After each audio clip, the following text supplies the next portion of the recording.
नमस्ते दोस्तों, आपका स्वागत है। चलिए शुरू करें। अकबर और बीरबल के किस्से भारत की लोक कथाओं का एक महत्वपूर्ण हिस्सा हैं। ये किस्से अक्सर सम्राट अकबर और उनके सबसे चतुर सलाहकार बीरबल की बुद्धिमत्ता, हास्य और चतुराई पर आधारित होते हैं। इन कहानियों में बीरबल मुश्किल से मुश्किल समस्याओं को अपनी सूझबूझ से सुलझाते हैं, जिससे अकबर और उनके दरबार के लोग चकित रह जाते हैं। यहाँ एक प्रसिद्ध किस्सा है, सबसे बड़ा मूर्ख कौन। एक बार बादशाह अकबर ने बीरबल से कहा, बीरबल, हमारे राज्य में 6 सबसे बड़े मूर्खों को खोज कर लाओ। बीरबल ने यह सुनकर कहा, ठीक है, जहां पनाह, मैं उन्हें खोज लाऊंगा।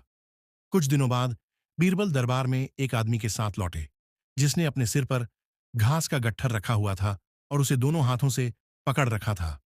अकबर ने पूछा, यह कौन है बीरबल? बीरबल ने जवाब दिया, जहां पनाह, यह पहला मूर्ख है। अकबर हैरान होकर बोले, लेकिन क्यों?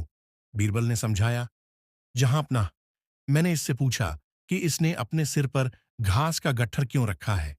इसने कहा कि इसका गट्ठर बहुत बड़ा है और अगर यह इसे नीचे रखता है तो इसे फिर से सिर पर उठाने में बहुत मेहनत लगेगी। लेकिन मैंने देखा कि इसके सिर पर रखी घास का गट्ठर इतना बड़ा नहीं था। अगर यह चाहता तो कोई और इसे उठाने में मदद कर सकता था, लेकिन इसने ऐसा नहीं किया, इसलिए यह पहला मूर्ख है। अकबर मुस्कुराए और बोले, और 5 कहाँ हैं? बीरबल ने कहा, जहां अपना, दूसरा मैं हूं। अकबर ने पूछा, वह कैसे? बीरबल ने कहा, जहां अपना, मैं ही हूं जिसने एक मूर्ख की तलाश में इतना समय बर्बाद किया। अकबर हंसे और बोले, और बाकी 4? बीरबल ने जवाब दिया, जहां पनाह, बाकी 4 मूर्ख आप हैं। अकबर क्रोधित होकर बोले, यह क्या बकवास है बीरबल, तुम मुझे मूर्ख कह रहे हो?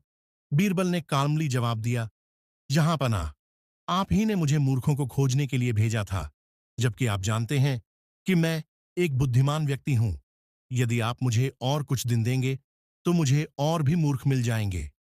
अकबर समझ गए कि बीरबल ने क्लेवरली उन्हें सबक सिखाया था। वह हंस पड़े और बीरबल को माफ कर दिया। इस तरह की कहानियों में बीरबल न केवल अपनी चतुराई दिखाते हैं, बल्कि वे अक्सर अकबर को भी विनम्रता का पाठ पढ़ाते हैं।